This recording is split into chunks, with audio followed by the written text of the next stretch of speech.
மகா பரிசுத்தம் நாமத்திற்கு மகிழ்ச்சி உண்டாவதாக. கர்த்தருடைய பிரதான கிருபையினாலே சுவிசேஷ முன்வன் பாஸ்கர் ஹால் ஈரோடு ஸ்தலம் திருச்சபையார் எல்லாருக்கும் என்னுடைய அன்பான வாழ்த்துக்களை நான் தெரிவித்துக் கொள்கிறேன். அது மாத்திரமல்ல, குளத்தூர் திருச்சபையாரும் இந்த அழைப்பை கேட்ட அன்றில் இருந்தே உங்கள் எல்லாருக்காக வேண்டி செவித்துக் கொண்டிருக்கிறார்கள். மாத்திரமல்ல, வாழ்த்துக்களையும் அவர்கள் கொடுத்து அனுப்பியிருக்கிறார்கள். அதை உங்களிடத்திலே சமர்ப்பணம் செய்கிறேன். தன்னுடைய பிரதான கிருபையினாலே இங்க இருக்கக்கூடியதான பரிசுத்தவான்களாகிய உங்கள் எல்லாரோடு சேர்ந்து இன்றைக்கு இவ்விதமாக கர்த்தருடைய பந்தியில பங்கெடுத்து கர்த்தரை ஆராதித்ததில அதிக சந்தோஷமுடையவனாகவும் இருக்கிறேன். வேதம் சொல்லுகிறது அல்லவா, சகோதரர்கள் ஒருங்கிற்கு வாசம் அணுகிறது எத்தனை இன்பம் நன்மை. அதாவது அதை அனுபவிக்கிற ஒரே ஒரு கூட்டம் எது அப்படின்னாக்க அவருடைய திருச்சங்கம். எப்பொழுதெல்லாம் நாம கூடுகிறோமோ அது விவரித்து சொல்ல முடியும். சொன்னால் இந்த உலகத்துல கூடுகிறதான அன்பு வேற, ஆனா நம்மளுக்குள்ள இருக்கக்கூடியதான அன்பு வேற. தெரியும், நம்முடைய இருதயங்களில மேலும் நமக்கு அருளப்பட்ட பரிசுத்த ஆவியினாலே தேவனுடைய அன்பு நம்முடைய இருதயங்களிலே ஊற்றப்பட்டிருக்கிறது. தேவ அன்பு நம்முடைய இருதயங்களில் ஊற்றப்பட்டிருக்கும் பொழுது நாம கூடும் பொழுது கூடும் பொழுதெல்லாம் இன்பம் இல்லையா? ஆகவே அப்படிப்பட்டதான ஒரு இன்பத்தை இந்த நாளில நாம் அனுபவிக்கிறதுக்கு ஆண்டவர்பட்ட நல்ல கிருபைகளுக்காக நான் சோதரிக்கிறேன். இப்படியாக என்னையும் நினைவு கூர்ந்து என்னையும் அழைக்கிறதற்கு உங்களுடைய மனசுல பேசின ஆண்டவருக்கு நன்றி செலுத்தி அழைத்த உங்களுக்கும் என்னுடைய நன்றியை சபையாருக்கும் உத்தரவாதம் உள்ளதான மூத்த சகோதரர்களுக்கும் நான் தெரியப்படுத்திக் கொள்கிறேன். நம்முடைய சிறிய நேர சிந்தனை பகுதியாக 3 யோவானுடைய நிருபத்துக்கு நாம் பார்க்கலாம்.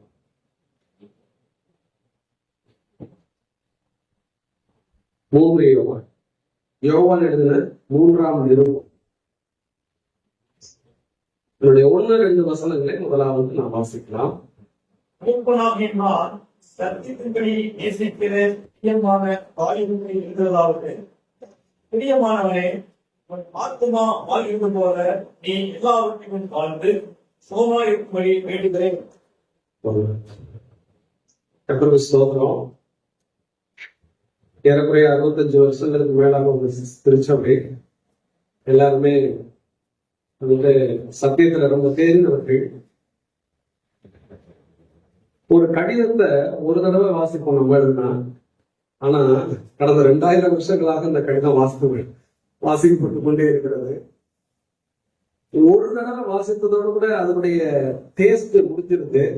ஆனா இது எவ்வளவு தடவை வாசித்தாலும் புதிய புதிய இனிமை, நமக்கு புதிய புதிய நீர் ஊற்று போல, தேன் சுவையை போல, தேன் குட்டிலிருந்து ஒழுங்குறதான தெளித்தேனை போல நமக்கு அது சுவை உள்ளதாக இருக்கிறதை நாம் பார்க்கிறோம்.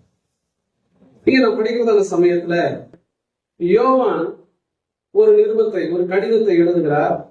இப்ப நம்ம வாசித்த வண்ணமாக அது யாருக்கு எழுதுகிறார் அப்படின்னு சொன்னா, திருச்சபையில் இருக்கக்கூடியதான விசுவாசியாகிய அல்லது உத்தரவாதம் உள்ளதான ஒரு சகோதரனா இருக்கக்கூடிய காயுவுக்கு இந்த நிருபத்தை எழுதுகிறதை நாம் பார்க்கிறோம். காயு என்று சொன்னால் அதனுடைய அர்த்தம் மகிழ்ச்சி என்று அர்த்தம். அவனுடைய பேருடைய அர்த்தம் மகிழ்ச்சி. அவன் பேர்ல மகிழ்ச்சி இருக்குது. அதே சமயத்துல அவன் பேரை வாசிக்கிற எல்லாருக்குமே மகிழ்ச்சி உண்டாகும் இல்லையா? நம்முடைய வாழ்க்கையில கூட நீங்க படிக்கும் பொழுது ஆண்டவருக்கு காரண பெயர் தான் இருந்தது, இடுகுறி பெயர் இல்ல, காரண பெயர். எல்லாமே காரண பெயர் தான் எல்லாமே. இன்னைக்கு நம்ம கிட்ட வந்து செல்வராஜ்னு வச்சிருப்பாங்க. செல்வம் இருக்காது, ராஜாவும் இருக்காது, ஒண்ணுமே இருக்காது, ஆனா செல்வராஜ்னு சொல்லுவாங்க. ஆனா ஆண்டவருக்கு அப்படி இல்லை. ஆண்டவருக்கு இயேசுதான் அர்த்தம், காரணம். கிறிஸ்து தான் காரணம். ஏசுனா என்ன அது? ஜனங்களின் பாவங்களை நீக்கிறேன். அது முடிச்சிட்டாருல்ல. கர்த்தருக்கு ஸ்தோத்திரம். கிறிஸ்துனா அபிஷேகம் பண்ணப்பட்டவர், அவர் மரணத்தை ஜெயிக்கிறவர். கர்த்தர்னா ஆளுகை செய்கிறவர். இன்னைக்கு நம்முடைய ராஜாவா இருக்கிறாரு. அப்போ ஆண்டவருக்கு கொடுக்கப்பட்டதான எல்லா பெயர்களுக்கும் காரணம் இருக்கிறது. அதே போல நம்முடைய வாழ்க்கையில கூட இன்றைக்கு நாம் தேவனுடைய பிள்ளைகளாக இருக்கிறோம். நம்மளுடைய வாழ்க்கையில நாம் தேவனுடைய பிள்ளைகளாக இருக்கிறபடினால நமக்கு சில பேரெல்லாம் கொடுத்திருக்கிறாரு ஆண்டவர். நம்மளை பார்த்த விசுவாசிகள் அப்படிம்பாரு. நமக்கு அப்படிதான் சொல்றோம், விசுவாசிகள். அடுத்தது பரிசுத்தவான்கள், சகோதரர், பிரியமான சகோதரர், இப்படிதான் நம்ம படிக்கிறோம் இல்லையா? அப்போ இங்க நம்ம படிக்கிறதான சமயத்துல இந்த காயமை குறித்து நம்ம படிக்கும் பொழுது, இந்த காயமுக்கு யார் எழுதுறா? மூப்பனாகிய யோவான் எழுதுறாரு. இந்த காயுவை பத்தி சொல்றாரு, பிரியமான காயுவுக்கு நான் எழுதுகிறதாவது என்று சொல்லி நாம் பார்க்கிறோம். அருமையான தேவனுடைய பிள்ளைகளை, முதலாவது இந்த காயுவை குறித்து ஒரு மூப்பன் சொல்லக்கூடியதான ஒரு சாட்சி என்ன தெரியுமா? பிரியமானவன் அப்படின்னு. இன்னைக்கு விசுவாசிகளாகி நம்ம எல்லாருமே நல்லா விளையணும். நான் முதலாவது தேவனுக்கு பிரியமானவர்களாக இருக்கிறோம். யோவான் சொல்றாரு அப்படின்னு சொன்னா, இது பரிசுத்த ஆவியானவரால் எழுதப்பட்ட நிருபம். தேவன் அங்கீகரித்தது, தேவன் சொன்ன சாட்சி தான் இங்கே எழுதப்பட்டிருக்கிறது. எதுவுமே நம்ம செய்கிற எல்லாமே பரலோகத்துல பதிவாகிறது.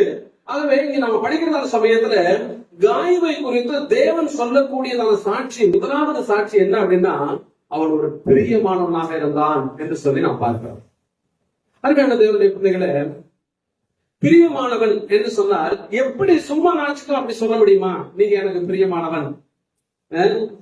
நம்ம மூத்த அண்ணன் இருக்கிறாரு சிம்சோ, ரொம்ப தர்மசாலி. அவர் என்ன சொன்னாரு? இவள் என்னுடைய கண்ணுக்கு பிரியமானவன் சொன்னான்.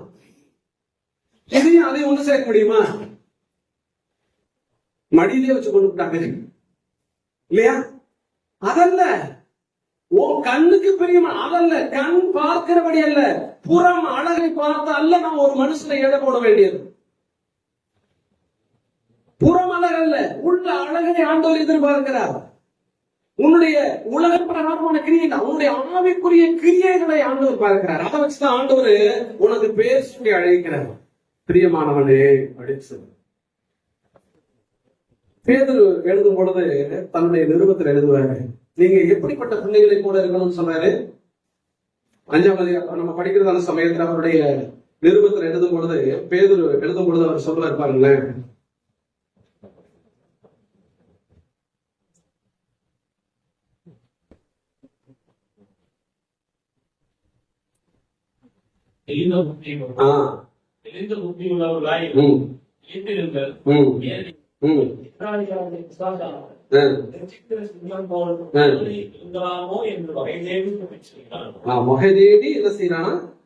சுற்றி திரிகிறான்.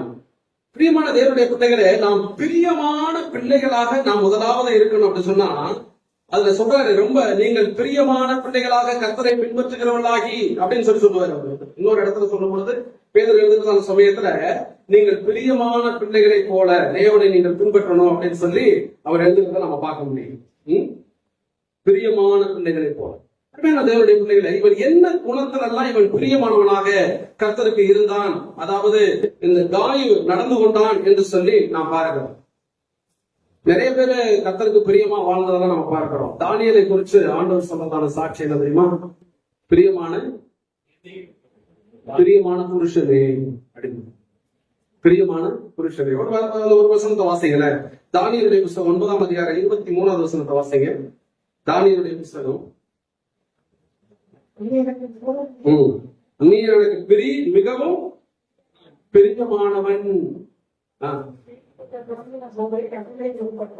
நீ வேண்டிக் கொள்வதற்கு முன்னமே உனக்கு கட்டளை பிறப்பிக்கப்பட்டது அப்படிங்கிற. அப்படின்னு என்ன? தானியேல் தேவனுக்கு மிகவும் பிரியமானவனாக வாழ்ந்தான் என்று சொல்லி நாம் பார்க்கிறோம். ஏன் அப்படி சொன்னாரு? தானியேலுடைய காரியங்கள் நமக்கு தெரியும். சிறைபிடித்து கொண்டு போனப்பட்டவர், தன்னுடைய குடும்பம் எல்லாம் இல்ல, அதே சமயத்துல தன்னுடைய உறவினர்கள் யாரும் கிடையாது, இருக்கிறது ஒரு அடிமையா இருக்கிறாரு. தனக்கு இப்ப தேவாலயம் கிடையாது, தேவாலய முறைமைகள் எதையுமே நம்ம அனுஷ்டிக்க முடியாது. அப்படிப்பட்ட நிலைமையிலையும் அவருடைய வாழ்க்கையில தேவனுக்கு எப்படி பிரியமா வாழ்ந்தார் அப்படிங்கிறது நமக்கு நன்றாக தெரியும். தினமும் அவருடைய வாழ்க்கையில மாறாமல் ஒரு காரியத்தை செஞ்சுட்டே வந்தார் அவருடைய ஜெபம். அதனாலதான் அவரை கொண்டு போய் என்ன செஞ்சாங்கன்னு சொன்னாக்க கேட்க போட்டாங்க. அதனாலதான் அவன் வந்து கேட்கிறான், நீ இடைவிடாமல் ஆராதிக்கிறதால தேவன் உன்னுடைய சிங்கத்தினுடைய வாய்க்கு தப்புவித்தாரான்னு கேட்கிறான் பாருங்களேன். அப்போ ஆண்டவரை இடைவிடாமல் ஆராதிக்கிற ஒரு மனுஷன், அதான் பிரியமான புருஷனே அப்படின்னு சொல்றாரு. அதுலயே நீங்க படிக்கிறதான சமயத்துல 11ஆம் அதிகாரம் 19வது வசனத்திலேயே இந்த வார்த்தையை நீங்க இங்க படிக்க முடியும் அந்த தானியேலுடைய புத்தகத்துல. ஆகவே நம்முடைய வாழ்க்கையில ஒன்று, நாம் பிரியமானவர்களாக தேவனுடைய பின்பற்றக்கூடியவர்களாக இருக்க வேண்டும் என்று சொல்லி முதலாவது நம்ம பார்க்கணும். பிரியமானவர். இப்போ அந்த பிரியமானவன் என்கிறதான நிலைமையில காயோவை குறித்து சொல்லும் பொழுது என்னென்ன காரியத்தினால அவன் பிரியமானவனாக இருந்தான் அப்படிங்கறத குறிச்சு ஒரு 4 காரியத்தை தான் நம்ம இப்பொழுது சிந்திக்க இருக்கிறோம். அதுல முதலாவது காரியத்தை நம்ம படிக்கிறதான சமயத்துல அவர் சொல்றாரு பாருங்க. 3வது வசனத்தை நம்ம வாசிக்கலாம். 3வது வசனத்தை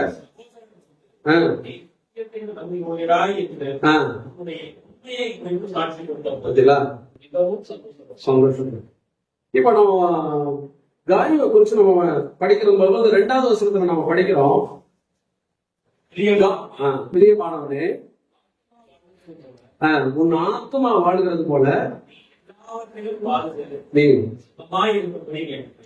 இந்த பிரியமானவனே இருக்கிறதான வார்த்தை 3 தடவை இந்த நிருபத்துல அவனை குறிச்சு சொல்லப்பட்டிருக்கிறது. 1வது வசனத்துல சொல்லப்பட்டிருக்கிறது, 2வது வசனத்துல சொல்லப்பட்டிருக்கிறது, 11வது வசனத்திலேயே அது சொல்லப்பட்டிருக்கிறத உங்களால வாசிக்க முடியும்.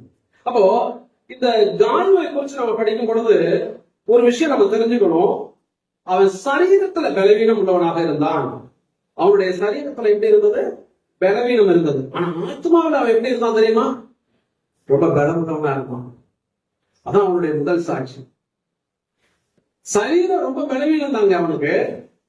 ஆனால் அவன் ஆத்மாவில ரொம்ப பலம் உள்ளவனாக, ஆவிக்குரிய அணுள்ளவனாக அவனுடைய வாழ்க்கையில இருந்திருக்கிறான். அதனாலதான் அவன் முதலாவது என்ன செய்யப்பட்டான்னாக்க பிரியமானவன் என்று சொல்லி முதலாவது அங்கே சொல்லுகிறார். நம்முடைய அப்போஸ்தலனாகிய பவுலை குறிச்சு கூட நமக்கு தெரியும். அவர் வந்துட்டு நம்ம படிக்கிறதான சமயத்துல அவர் சரீரத்துல ரொம்ப பலவீனப்பட்டவர். அதை குறிச்சு நம்ம விவரமான சொல்ல வேண்டிய அவசியம் இல்லை. ஒரு முள்ளு கொடுக்கப்பட்டிருந்ததா அவர் சொல்லுவாரு.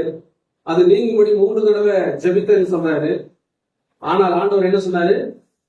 என் கிருபை உனக்கு போதும், உன்னுடைய பலவீனத்துல என்னுடைய பலன் பூரணமாய் விளங்கும் அப்படின்னு. அதுக்கப்புறம் அவர் சொல்லிட்டாரு, அப்பா கர்த்தருடைய கிருபை கிடைக்கும் அப்படின்னு சொன்னா என் பலவீனத்தை குறித்து நாம் எப்பொழுதும் மேன்மை பாராட்டுவேன் அப்படின்னாரு. கர்த்தருக்கே ஸ்தோத்திரம். எப்பொழுதுமே நம்முடைய பலவீனத்துல கர்த்தருடைய கிருபை பூரணமாக விளங்குகிறது அப்படின்னு சொல்லி அவன் விளங்கிக்கிட்டான். அப்போ சரீரம் அல்ல முக்கியம். ஆவிக்குரிய நிலைமையில வாழ்கிறதுக்கு ஆத்மாவில நம்முடைய வாழ்க்கையில எப்படி இருக்கணும்? ஆரோக்கியம் உள்ளவர்களாக இருக்கணும், பலம் உள்ளவர்களாக நம்ம இருக்கணும்.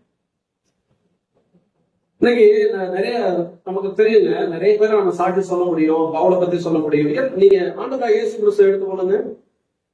அவர் சரீரத்துல பலவீனம் அடைந்தார், ஆவியில ஏதாவது ஆத்மாவில பலவீனம் அடைந்தார்னு சொல்ல முடியுமா?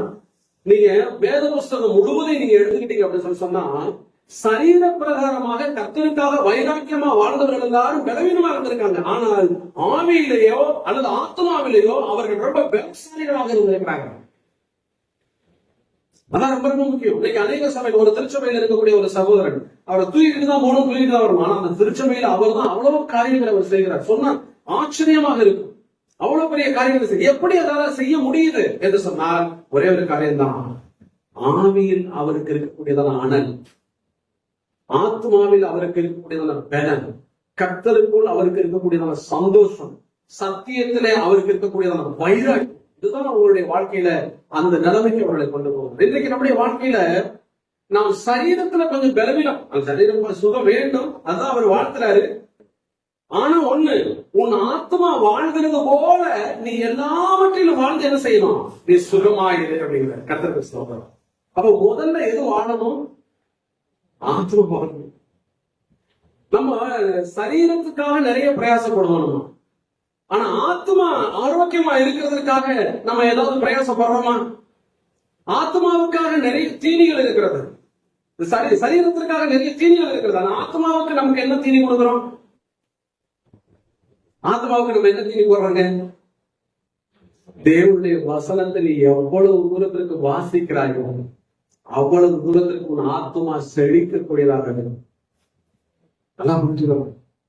ஒரு தடவை வாசித்தா பத்தாது, நம்ம அனுதினமும் வேதத்தை என்ன செய்யணும்?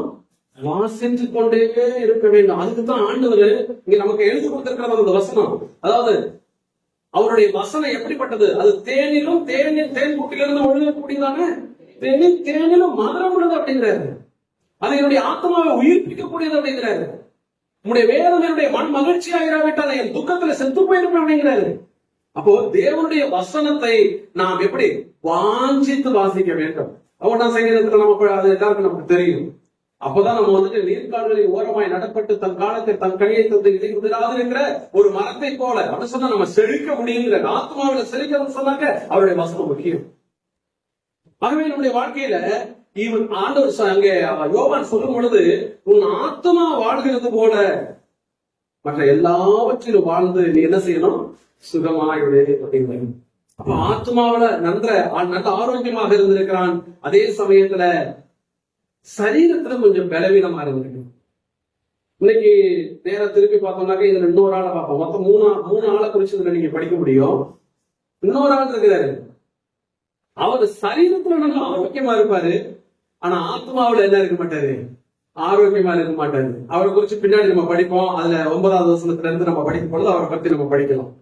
அப்போ ஒன்றாவது இவருடைய வாழ்க்கையில ஒரு பிரியமான ஒரு மனுஷனாக இருந்ததுக்கு காரணம் என்ன சொன்னா, ஆத்மாவில் அவன் ஆரோக்கியம் உள்ளவன். இரண்டாவது விஷயம், நம்ம 3வது வசனத்துல நாம் படிச்சோம், சகோதரர் நீ சத்தியத்தில் நடந்து கொள்ளுகிறாய் என்று உன்னுடைய உண்மையை குறித்து என்ன செய்தார்கள்? சாட்சி கொடுத்தார்கள் அப்படிங்க. நீ சத்தியத்திலே நடக்கிறாய். அருமையான தேவனுடைய பிள்ளைகளே, இன்றைக்கு நம்முடைய வாழ்க்கையில நம்முடைய பிள்ளைகள் எப்படி இருக்கிறார்கள், என்ன செய்து கொண்டிருக்கிறார்கள் என்கிறதான நிலைமையில நம்ம சந்தோஷப்படுறோம். எல்லாத்துலயும் சந்தோஷப்படலாம். நல்லா படிச்சிருக்கிறாங்க, நல்ல உயர் பதவிகளில் இருக்கிறாங்க, அதெல்லாம் நமக்கு சந்தோஷம் தான். பலவிதமான காரியங்கள் நம்முடைய பிள்ளைகள் செய்திருக்கிறார்கள் உலகத்துல, அதெல்லாம் சந்தோஷம் தான், இல்லை என்று சொல்லவில்லை. ஆனால் ஒரு விஷயம், உண்மையான சந்தோஷம் எது தெரியுமா? நம்முடைய பிள்ளைகள் சத்தியத்திலே நடக்கிறார்கள் என்று கேள்விப்படுகிற அந்த சந்தோஷத்தை விட வேற பெரிய சந்தோஷமே இல்லைங்க. நீங்க ஒரு காரியம் தெரியுமா? பைபிள்ல நீங்க எடுத்துட்டீங்க அப்படின்னு சொன்னா, உலகத்துல நம்ம இதுல கூட நம்ம சிந்திச்சோம், அறிவாளிகள் ஞானிகள் நிறைய பேர் இருக்கிறாங்க அப்படின்னு சொல்லி நம்ம சிந்திச்சோம். ஆனா நம்மள ஆண்டவர் என்ன செஞ்சாரு? உலகத்தில் பைத்தியமான நம்மளை அவர் என்ன செஞ்சாரா? தெரிந்து கொண்டார் என்று சொல்லி நம்ம படிச்சோம். இப்போ தாவீதை அரசனாக்குகிறதுக்கு அவனுக்கு என்ன தகுதி இருந்துச்சுன்னு நினைக்கிறீங்க? ஏதாவது கல்லூரி படிச்சிருந்தாரா? இல்லைனாக்க ஏதாவது ராணுவ பயிற்சி எதுவும் எடுத்திருந்தாரா? எதுவும் எடுக்கல. அவருக்கு ஒரே ஒரு வேலை தெரியும். என்ன வேலை தெரியும் தெரியுமா? ஆடு மேய்க்க தெரியும். ஆடு மேய்க்க தெரியும். ஆனால் ஆடு மேய்த்துக் கொண்டிருந்ததான, ஆடுகளின் பின்னே நடந்ததான அந்த மனுஷனை ஒரு அரசனாக்குகிறதற்கு தேவன் அவனை தெரிந்து கொண்டார் என்று சொன்னால் அதுக்கு காரணம் என்ன தெரியுமா? அவனுக்கு ஆடுகளின் பின்னே சும்மா தெரியல, அவன் சத்தியத்தில் நடந்து கொண்டவனாக இருந்தான். அவன் கர்த்தரை மகிமைப்படுத்துகிறவனாக இருந்தான், உத்தரவாதம் உடையவனாக இருந்தான், உண்மை என்றவனாக இருந்தான். அந்த ஆடுகளை குறித்து அவன் சரியாக கணக்கு ஒப்புவிக்கிறவனாக அவன் இருந்தான். சகோதரன் கேட்பாங்க, அந்த கொஞ்ச ஆட்டை யார் வசமா விட்டுட்டு வந்த? உங்களுக்கு எல்லாம் தெரியும் தானே? கொஞ்ச ஆட்டை நல்லா புரிஞ்சுக்கணும். கொஞ்ச ஆட்டை அப்படின்னு சொல்லி அண்ணன் சொல்றான். இவன் ஒரு ஆட்டை ஒரு சிங்கத்தினுடைய வாய்க்கு கொடுத்தானா? கொடுக்கல. இன்னொரு ஆட்டை கரையினுடைய வாய்க்கு கொடுத்தானா? இல்ல. ஆனால் ஒவ்வொரு ஆடுகளையும் எண்ணி வைத்திருக்கிறவன் யார் அப்படின்னு சொல்லி சொன்னா யாரு? தாவீது. தன்னுடைய தகப்பனுக்கு தகப்பன் தன்னிடமாய் கொடுத்திருக்கக்கூடியதான ஆடுகளை குறித்து அவன் எண்ணி ஒவ்வொரு ஆடுகளையும் தன்னுடைய ஜீவனை போல காப்பாற்றக்கூடியவனாக இருந்தான். அந்த அளவுக்கு அவன் உண்மையிலோட இருந்தான். அருமையான தேவனுடைய பிள்ளைகளே, அந்த உண்மைக்கு பரிசாக தான் ஆண்டவர் என்ன செஞ்சார் தெரியுமா? அவனை ராஜ்யத்துக்கு ஆடுகிறதற்காக அவனை தெரிந்து கொண்டான். உண்மைதான், அவன் தான் பிரியமானான். அவங்க வீட்டுல எத்தனையோ பேர் இருக்கிறாங்க, ஏன் ராணுவத்துல கூட இருக்கிறாங்க. ஆனால் அவர்கள் எல்லாம் என்ன செய்யல? ஆண்டவர் தெரிந்து கொள்ளவில்லை. தாவீதை ஆண்டவர் என்ன செய்யறாரு? தெரிந்து கொள்கிறார். உங்களுக்கு எல்லாருக்கும் தெரியும், அந்த கோலியாத் வருகிற சமயத்துல எத்தனை நாள் வந்துட்டு கர்த்தரையும் அவருடைய சேனையும் நிந்திக்கிறாங்க? 40 நாள். எத்தனை முறை நிந்திக்கிறான்? 80 முறை. காலையிலையும் சாயந்தரமும் 80 முறை நிந்திக்கிறான். இவனை பார்த்த உடனே எல்லாரும் ஓடி ஒளிஞ்சிடறானுங்க. அதுல இவங்க அண்ணனும் தாவீதுடைய அண்ணன்களும் இருக்கிறாங்க. யதார்த்தமா அவங்களை போய் பார்த்துட்டு வர்றதுக்கு போனவன் தான். அவன் சொன்ன ஒரு வார்த்தை, இங்க வந்ததுக்கு முகாந்திரம் இல்லையோ? கர்த்தருக்கு ஸ்தோத்திரம். முகாந்திரம் இருக்குதுங்க. அதனாலதாங்க நல்ல விளையாடணும். அந்த சரித்திரம் நமக்கு நன்றாக தெரியும். அவன் சொல்றான், அந்த எதனால அவன் ஜெயிச்சான் அப்படின்னு சொன்னா, கர்த்தருடைய நாமத்தினால ஜெயிச்சான். அப்ப ஆடுகளை அங்க காத்துக்கிட்டு இருந்தது கர்த்தருடைய நாமத்தினால. ஆடுகளை இரையாக சிங்கத்துக்கும் கரடிக்கும் ஒப்பு கொடுக்காமல் இருக்குது கர்த்தருடைய நாமத்தினால. அவன் சத்தியத்துல நடந்து கொண்டவனா இருந்தான். அதனாலதான் அவன் பிரியமானவனாக, அவன் அந்த குடும்பத்துல மட்டும் இல்ல, தேசத்திற்கே பிரியமானவனாக மாறான். நன்மையான தேவனுடைய பிள்ளைகளை, எப்பொழுதுமே நாம் சத்தியத்தில் நடக்கக்கூடியவர்களாக இருக்கிறோம். இன்னைக்கு நிறைய பேருக்கு வந்துட்டு சத்தியத்துலதான் நாங்க சத்தியம் உள்ளவர்கள் தான் அப்படின்னு சொல்லுவாங்க. ஆனா நிறைய பேருக்கு சத்தியம்னா என்னன்னு தெரியும். நமக்கு எல்லாருக்கும் தெரியும், யோவான் சுவிசேஷம் 8ஆம் அதிகாரம் நம்முடைய ஆண்டவராக இயேசு கிறிஸ்து சொன்னாரு, சத்தியத்தை அறிவீர்கள், சத்தியம் உங்களை விடுதலையாகும். வந்துச்சு பாருங்க கோபம். அம்மா எனக்கு, நாங்க யாருக்குமே அடிமையா இருந்ததில்ல, நாங்க விடுதலை ஆகும் நீ எப்படி சொல்ற? யார் சொல்றது தெரியுமா? அங்க இருக்கக்கூடியதான அந்த பிரதான ஆசாரியர்கள் ரொம்ப கோபம். அந்த அங்க இருக்கக்கூடியதான அந்த வேதத்தை கற்றுக் கொடுக்கிறவர்களுக்கெல்லாம் பயங்கரமான கோபம். நாங்க யாருக்குமே விடுதலை, நாங்க வந்துட்டு அடிமைகள் கிடையாது. ஆனா ஆண்டவர் ரொம்ப தெளிவா சொல்லுவாரு. என்ன சொல்றாரு தெரியுமா? பாவம் செய்கிற எவனும் பாவத்துக்கு. அப்பதான் என்ன சொல்ல வர்றாருன்னு நினைக்கிறீங்க? என்ன சொல்ல வர்றாரு? நீ சத்தியங்கள் நடக்கிறன்னு சொல்ற, ஆனா நீ எங்க இருக்கிற? யூதர்களுடைய நினைப்பு என்ன தெரியுமா உங்களுக்கு? எங்களுக்கு தேவாலயம் இருக்கிறது, தேவாலயத்துல முறைப்படி நாங்க என்ன செய்யறோம்? பலி செலுத்துவோம். பண்டிகைகளும் கரெக்டா 7 பண்டிகைகளையும் கரெக்டா செய்வோம். அதனால நாங்க தேவனால் தெரிந்து கொள்ளப்பட்டவர்கள், வாக்குத்தத்தத்தை பெற்றவர்கள், நியாயப்பிரமாணம் எங்க கையில தான் இருக்கிறது. அதனால எங்க மாதிரி வேற யாருமே கிடையாது. மற்றவர்கள் எல்லாரும் புறஜாதிகள், எல்லாரும் நாய்க்கள், இப்படி அவங்க நினைச்சிட்டு இருக்கிறாங்க. ஆனா அவங்கள்ட்ட தான் ஆண்டவர் சொல்றாரு, நீங்க இன்னும் எப்படி இருக்கிறீங்க? அடிமைகளா இருக்கிறீங்க அப்படிங்கிறது. இது அவங்களுக்கு ஏற்றுக்கொள்ள முடியல. அடுத்தது நீங்க படிக்கிறதான சமயத்துல அவர் சொல்வாரு, நாங்கள் ஆபரகாமுடைய பிள்ளைகள் அப்படிப்போம். அப்ப ஆண்டவர் சொன்னாரு, நீங்க இந்த வசனம் தெரியும் தானே? 8ஆம் அதிகாரத்துல வாசிக்கல அந்த வசனத்தை திரும்பவும். இந்த யோவான் சுவிசேஷம் 8ஆம் அதிகாரத்துல அந்த உரையாடலை வாசிக்கும் பொழுது 32வது வசனத்திலிருந்து வாசிக்கிறேன் கேளுங்க. சத்தியத்தையும் அறிவீர்கள், சத்தியம் உங்களை விடுதலையாகும் என்றார். அவர்கள் அதற்கு பிரதியுத்தரமாக, நாங்கள் ஆபிரகாமின் சந்ததியாக இருக்கிறோம், நாங்கள் ஒரு காலம் ஒருவனுக்கும் அடிமையாக இருக்கவில்லை, விடுதலை ஆவீர்கள் என்று நீர் எப்படி சொல்லுகிறீர்கள் என்றார்கள். இயேசு அவர்களுக்கு பிரதியுத்தரமாக, பாவம் செய்கிற எவனும் பாவத்துக்கு அடிமையா இருக்கிறான். அப்படின்னா இவங்க நினைச்சிட்டு இருக்கிறாங்க, நாங்க ஒன்னும் பாவிகள் இல்ல. யாரு? யூதர்கள். நாங்க ஒன்னும் பாவிகள் இல்ல, நாங்க பரிசுத்தமா இருக்கிறோம், நாங்க நீதிமானா இருக்கிறோம், நாங்க சத்தியத்துல நடக்கிறோம் அப்படின்னு சொல்லி இவங்க நினைச்சிட்டு இருக்கிறாங்க. ஆனா ஆண்டவர் என்ன சொல்றாரு? நீங்க பாவத்துலதான் இருக்கிறீங்க. அடுத்து நீங்க பாருங்க, அந்த குமாரன் உங்களை விடுதலை 36வது வசனத்துல சொல்றாரு, குமாரன் உங்களை விடுதலையாக்கினால் மெய்யாகவே நீங்கள் என்ன செய்வீர்கள்? விடுதலை ஆவீர்கள் அப்படின்னு சொல்லி சொல்றாரு. அதற்கு அவங்க என்ன சொல்றாங்க பாருங்க, ஆபிரகாமே எங்கள் பிதா என்றார்கள். இயேசு அவர்களை நோக்கி, நீங்கள் ஆபிரகாமின் பிள்ளைகளா இருந்தால் ஆபிரகாமின் கிரியைகளை செய்வீர்கள், தேவனிடத்தில் கேட்டிருக்கிற சத்தியத்தை உங்களுக்கு சொன்ன மனுஷனாக என்னை கொல்ல தேடுகிறீர்கள், ஆபிரகாம் இப்படி செய்யலையே அப்படின்னு சொல்லி சொன்னா அவங்க என்ன சொல்றாங்க? நீங்கள் உங்கள் பிதாவின் கிரியைகளை செய்கிறீர்கள் என்றார். அப்படி சொன்னோன்னா அவங்க திரும்ப சொல்றாங்க பாருங்களேன், ஏற்கனவே நாங்க அடிமைகள் இல்லைன்னு அப்படி சொன்னாங்க. இப்ப ரெண்டாவது ஒரு காரியத்தை சொல்றாங்க, அதற்கு நாங்கள் வேசித்தனத்தினால் பிறந்தவர்கள் அல்ல, ஒரே பிதா எங்களுக்கு உண்டு, அவர் தேவன். ஏற்கனவே யார் அது பிதான்னு சொன்னாங்க? ஆபிரகாம் பிதான்னு சொன்னாங்க. இப்ப யார் பிதான்னு சொல்றாங்க? தேவன் எங்களுக்கு பிதா அப்படிங்கிறாங்க. அப்போ ஆபிரகாமும் உங்களுக்கு பிதா இல்ல, தேவனும் உங்களுக்கு பிதா இல்லை அப்படிங்கிறாங்க. நான் சொல்றது உங்களுக்கு புரியுதா? கொஞ்சம் கஷ்டமா இருக்குன்னு நினைக்கிறேன். சத்தியத்துல நடக்கணுங்கிறதுக்காண்டி சொல்றேன். நம்ம சத்தியத்துல நடந்து கொண்டிருக்கிறோம்.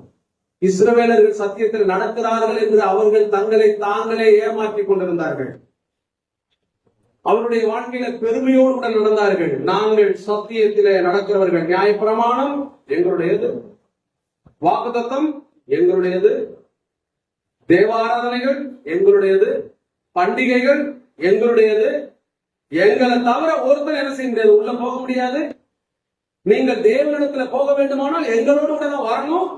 எங்களை இல்லாம நீங்க தேவனிடத்துல போக முடியாது. இப்படிப்பட்ட சிந்தையிலே இருந்துட்டாங்க.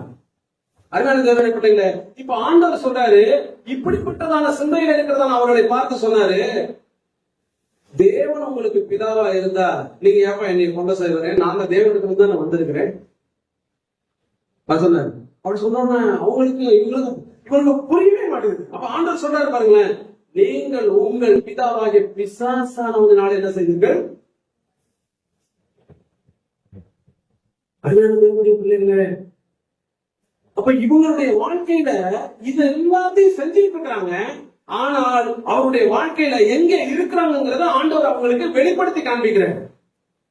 இப்ப யூதர்களுக்கு எப்பவுமே அந்த மாதிரி 8ஆம் அதிகாரத்துல இன்னும் நமக்கு இதுக்கு முன்னாடி நம்ம படிச்சோம்னு சொன்னா இன்னொரு சம்பவம் உங்களுக்கு தெரியும்.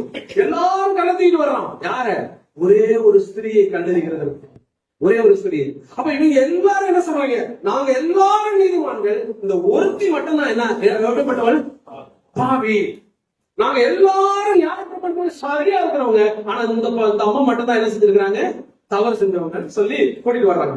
ஆண்டவர் அங்கிருந்து கொண்டு வந்த உடனே ஆண்டவர் சொல்லிட்டாரு, என்ன சொன்னாரு தெரியுமா? உங்கள பாவம் இல்லாதவன் இந்த அம்மாள மேல என்ன செய்யுங்க, நீங்க கல்லறீங்கன்னு சொன்னாங்க. ஆண்டவர் சொல்லிட்டு கீழே என்ன செஞ்சாரு, ஏதோ எழுதிக்கிட்டு இருந்தாரு இல்லையா? அப்படித்தான் நம்ம வாசிக்கிறோம். ஏதோ எழுதினாரு.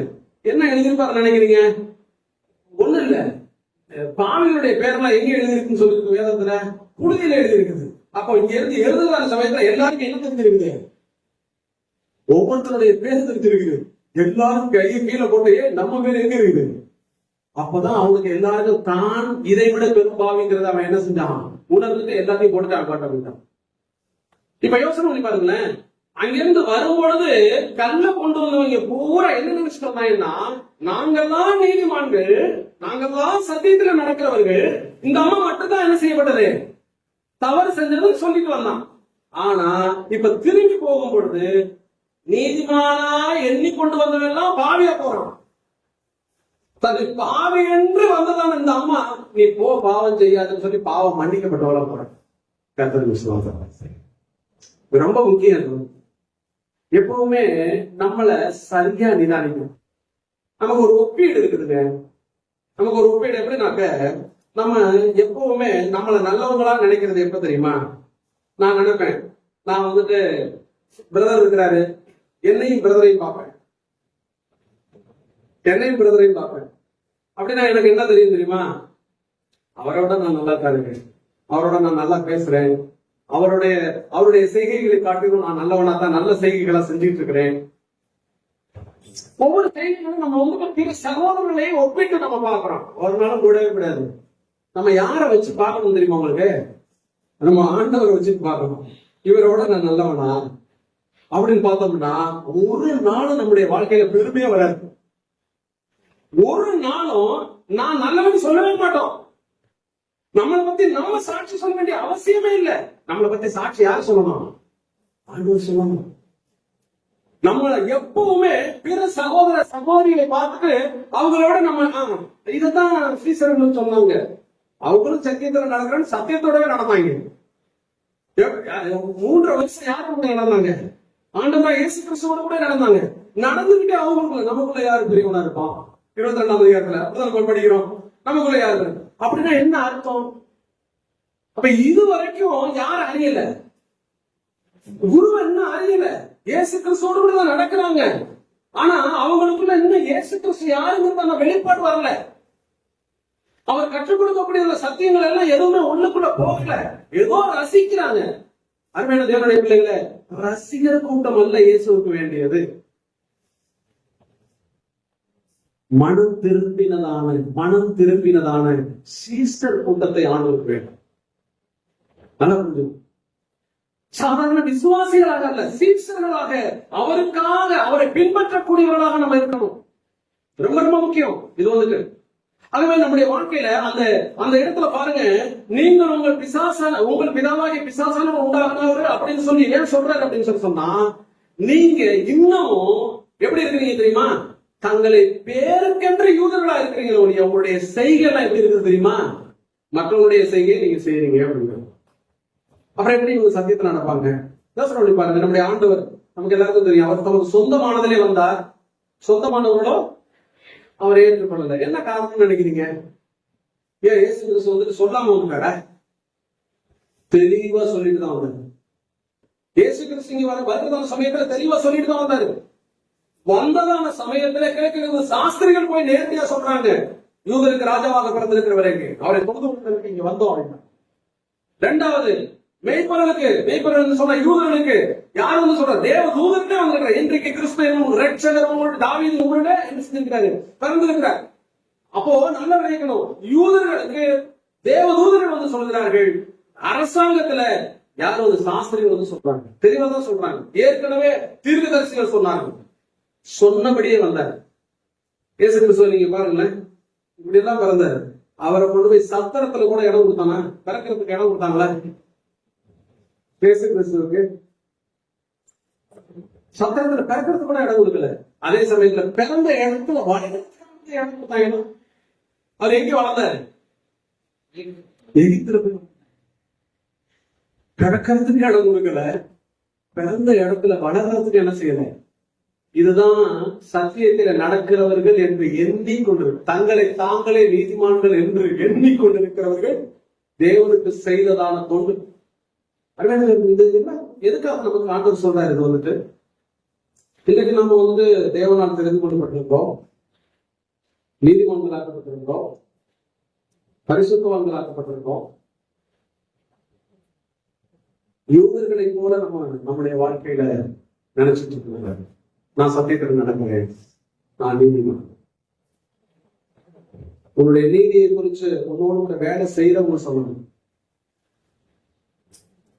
நீ நடக்கிறது அந்த நடக்கையை குறித்து மற்றவர்கள் சொல்லணும். அருமையான சகோதரர் சொன்னாங்க, பெருமைக்காக சொல்லவில்லை. நான் வேலை செஞ்சதான் அந்த கம்பெனில தமிழன் என்று சொல்ல பொறுத்தான் நான் மட்டும்தான். நிறைய பாகிஸ்தானிகள், பங்களாதேசிகள், இப்படி பல தேசக்காரர்கள் இருந்தாங்க. ஒரு நாள் காலையில வந்துட்டு ஒரு யமனி, என்னோட மேனேஜர், நாங்க எல்லாரும் வேலைக்கு வரதான சமயத்துல சொன்னோம், நாங்க எல்லாரும் முஸ்லீம் தான், ராஜுன்னு சொல்லுவாங்க. நீங்க நாங்க எல்லாரும் முஸ்லீமா இருக்கிறோம், நீ ஒருத்தர் தான் கிறிஸ்தவன், ஆனா எங்கள்ல இல்லாத வித்தியாசத்தை உன்னிடத்துல நாங்கள் காண்கிறோம் சொல்லி ஒருத்தர் கூட இந்த கம்பெனில ஒருத்தர் கூட எனக்கு முன்னாடி சேர்ந்து குடிக்க மாட்டான். ஒரு ஆளு கூட எனக்கு முன்னாடி தம்பாக்க உருட்ட மாட்டான். பசங்க ராஜு வராங்க, எல்லாருக்கும் தெரியும் ஒரே ஒரு கிறிஸ்தவன். அருமையான தேவனுடைய பிள்ளைகளே, எந்த கம்பெனியில நான் ரட்சிக்கப்பட்டாலும் அதே கம்பெனி, ஒரு பாவி அங்க இருந்து போனேன், அந்த இடத்துல ஆண்டவராக இயேசு கிறிஸ்துவை ஏற்றுக்கொண்டு ரட்சிக்கப்பட்ட அதே கம்பெனியில இருந்து, ஆண்டவரே உங்களுடைய சாட்சியாக இந்த இடத்துல இருந்து அநேகரை கொண்டு வரணும்னு சொன்னேன். அதே போல கொண்டு வரதுக்கு ஆண்டவர் கிருபை தந்தார். அப்படி உருவான சபை தான் அந்த மாதிரி இந்த சௌரியார் உங்களுக்கு சொன்னேன். சௌரியார்பட்ட சபையாரெல்லாம் இன்னைக்கு உருவானது அங்கேயே ஆதாயப்படும். அதே கம்பெனி மற்றொரு கம்பெனில வந்தேன், மற்றொரு கம்பெனில வேலை செஞ்ச சமயத்துல அங்கேயும் இதே மாதிரி ஆதாயப்படுத்தணும். இன்றைக்கு இலங்கையிலையும் நிறைய பேர் ரட்சிக்கப்பட்ட அங்கேயும் வந்துட்டு இருக்கிறாங்க. அருமையான தேவனுடைய பிள்ளைகளை, சாட்சி ரொம்ப அவசியம், சத்தியத்தில் நடக்கிறது ரொம்ப அவசியம். என்னுடைய குடும்பத்துல எனக்கு இந்த வாரம் வந்ததுக்கு காரணமே, என்னுடைய பெரியப்பா இறந்துட்டாரு. உடனே எனக்கு ரொம்ப கவலை ஆயிடுச்சு. ஐயோ, ஒருத்தரை நம்ம விட்டுட்டோமே அப்படின்னு சொல்லிட்டு பயங்கர கவலை. அதுக்காக என்னுடைய குடும்பத்தார்களை கிறிஸ்துவுக்குள்ள நடத்தலாம். அங்க இருந்துட்டு பணத்தை அனுப்பி அங்க இருக்கக்கூடிய ஊழியக்காரர்கிட்ட சொல்லி நீங்க போய் எப்படியாவது எங்க வீட்டுல சுவிசேஷம் சொல்லுங்க. அப்ப இவங்க சொன்னா இவங்க எல்லாம் ரட்சிக்கப்பட்டுருவாங்கன்னு நமக்கு. ஆனா இவங்க வரவே மாட்டாங்க. மாடியில ஏறி உட்காந்துக்கோங்க வர்றதான சமயத்துல. அதுக்கப்புறம் கொஞ்ச நாளைக்கு அப்புறம் எங்க அப்பா விட்டு நீங்க போய் அந்த ஊழியக்காரத்தை சொல்லிட்டு வந்துருங்க, இவங்களுக்கு நீங்க வீட்டுக்கே வர வேண்டாம்னு சொல்லிட்டு பதில் தருங்க அப்படின்னு சொல்லிட்டாங்க.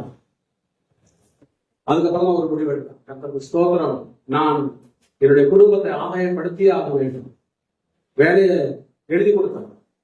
அருமையான தேவனுடைய பிள்ளைகளை சுருக்கமாக நான் சொல்றது என்னன்னா, குடும்பத்துல அவங்களோட கூட களை எடுத்து அவர்கள் விவசாய பணி குடும்பத்தார் அவங்கள மாதிரியே வேலை செஞ்சு அவங்களோடு கூடவே கஷ்டங்களை அனுபவிச்ச சத்தியத்தை அவங்களுக்கு முன்னாடியே சொல்லி கொடுக்கும் போதுதான் குடும்பத்தார் எல்லாரும் ரட்சிக்கப்பட்டார். என் குடும்பமே நானும் என் குடும்பமும் என்றால் கர்த்தரை சேவிப்போம். 4 சகோதரர்கள் குடும்பமா ரட்சிக்கப்பட்டாங்க. தாய் தகப்பன் ரட்சிக்கப்பட்டாங்க. இன்னைக்கு ஒரே சபையில ஒரு பந்தியில் ஐக்கியப்படுறோம். அதுக்கு காரணம் என்ன? சத்தியத்துல நடக்கும். இதுக்கும் வித்தியாசம் தெரியும். விட்டு வந்ததால எகிப்த பிரதர் சொன்னாங்க, இன்னொரு சகோதரன் சொன்னாங்க, அழுதுக்கு சொன்னாரு, பிரதர் உங்களுக்கு தெரியல, நீங்க உணர்ச்சி வசப்படுறீங்க அப்படின்னு. உணர்ச்சி வசப்படுறீங்க, அதனால நீங்க ஒரு மேடா இங்க கொடுத்துட்டு போங்க வேலை செய்யுங்க, ஊழியத்தை முக்கியம்னா ஒரு வாட்டி எனக்கு சொல்லுங்க. அப்ப அவர்கிட்ட நான் சொன்னேன், விட்டு வந்த எகிப்த திரும்பி பார்க்க மாட்டேன். இன்னும் திரும்பி பார்த்தது என்ன? கர்த்தருக்கு ஸ்தோத்திரம். அருமையான தேவனுடைய பிள்ளைகளை, சத்தியத்துல நடக்கணும். அழைக்கப்பட்டவர்கள் எப்படிப்பட்டவர்கள்? தீயா இருக்கணும். நம்மளோட கூட சேருகிறவர்கள் தீயாக நம்மளோட கூட இருந்து பிரகாசிக்கக்கூடியவர்களா இருக்கணும். நம்முடைய நண்பர்கள், நம்முடைய உறவினர்கள் யாருக்கும் சரி கிறிஸ்துவ அறியணும். அப்படிப்பட்ட வாழ்க்கை நம்ம வாழணும். யூதர்களை சும்மா பேருக்காக வாழக்கூடாது. அதற்காக அல்ல நம்மளை அழைச்சது. அதுக்காக அல்ல. நம்ம ஒவ்வொருவரும் யோசனை பண்ணி பாருங்க. ஆபிரகாம் எல்லாருக்கும் தெரியுமில்ல? ஆபிரகாமுடைய சகோதரன் எல்லாருக்கும் தெரியுமில்ல?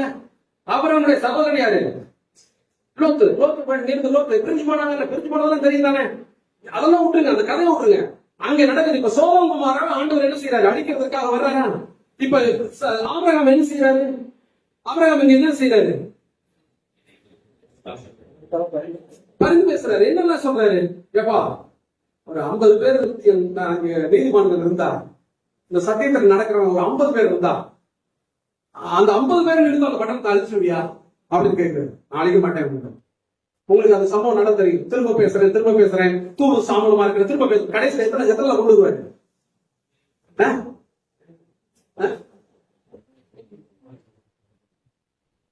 10 பேர் 10 கொண்டு வந்து என்ன நினைச்சு 10 சொல்லி பாருங்க. நீங்க நினைக்கணும்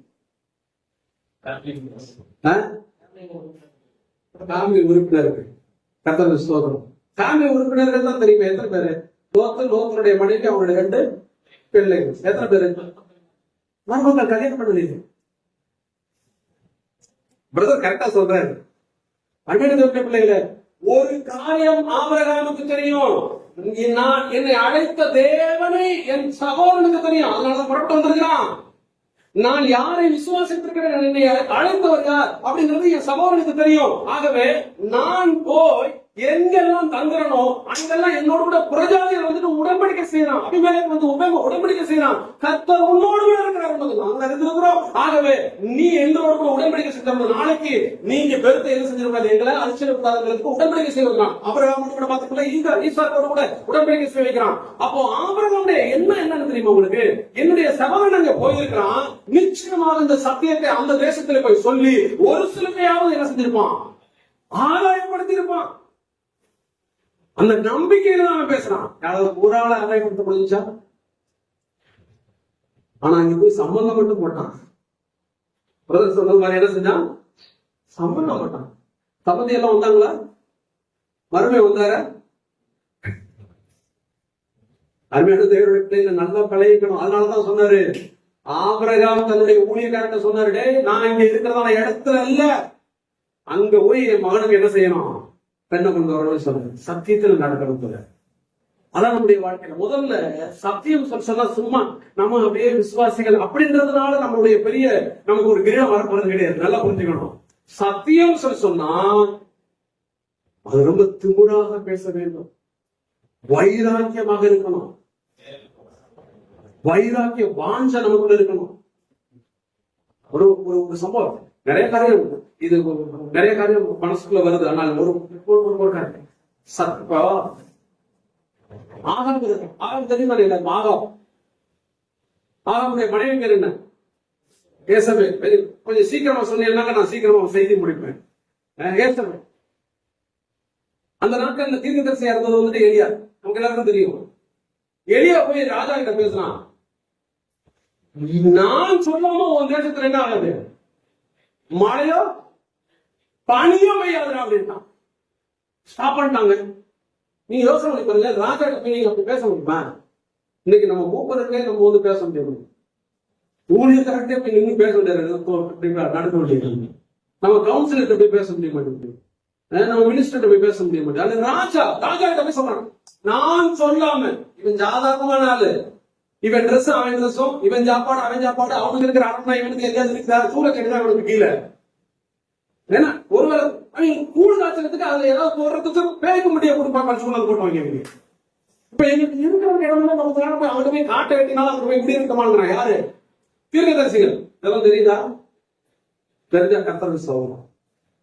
இப்படிப்பட்ட ஒரு சாதாரண மனுஷன் ராஜா கிட்ட போய் நெஞ்ச எடுத்து சொல்றேன், நான் சொல்லாம உன் தேசத்துல என்ன செய்யாது, படையோ மழையோ பெய்யாதா அப்படின்ட்டான். இதுக்கு பேர் என்னன்னு தெரியுமா உங்களுக்கு? இவன் தான் சத்தியத்துல நடக்கிறாங்க. அவன்கிட்ட அருவா இருக்குது, கத்தி இருக்குது, ஆயுதங்கள் இருக்கிறது, ராணுவ பலம் இருக்கிறது. ஆனா இவன்கிட்ட ஒன்னே ஒண்ணு மட்டும் தான் இருக்குது. எதுவுமே அவன் வச்சிருக்கிறது இவன்கிட்ட கிடையாது. என்ன இருக்குது? சத்தியம் மட்டும்தான். எது ஜெயிச்சிச்சு? ஹல்லேலூயா. சத்தியத்துக்காக வைராக்கியமா வாழும். சத்தியம் இல்லை அப்படின்னு சொன்னா செத்த வாழ்க்கை வாழ்ந்தது. அருமையானவருடைய பிள்ளைகளை, சத்தியத்துக்காக வைராக்கியத்தோடு நம்ம வாழணும். இப்படித்தான் வாழ்வேன். நிறைய பேர் சாஞ்சு கொடுக்குறோம். நம்ம வந்துட்டு வாழ்க்கையில பாத்தீங்கன்னா நிறைய விசுவாசிகள் அங்க போனா அதுக்கு தகுந்தாப்புல, இங்க வந்தா இதுக்கு தகுந்தாப்புல. இப்படி எல்லாம் வாழ முடியாதுங்கிறத, இப்படி எல்லாம் என்ன செய்ய முடியாது, வாழ முடியாதுங்கிறத வாழ்ந்து காமிச்சுட்டு தான் பேசுறேன்.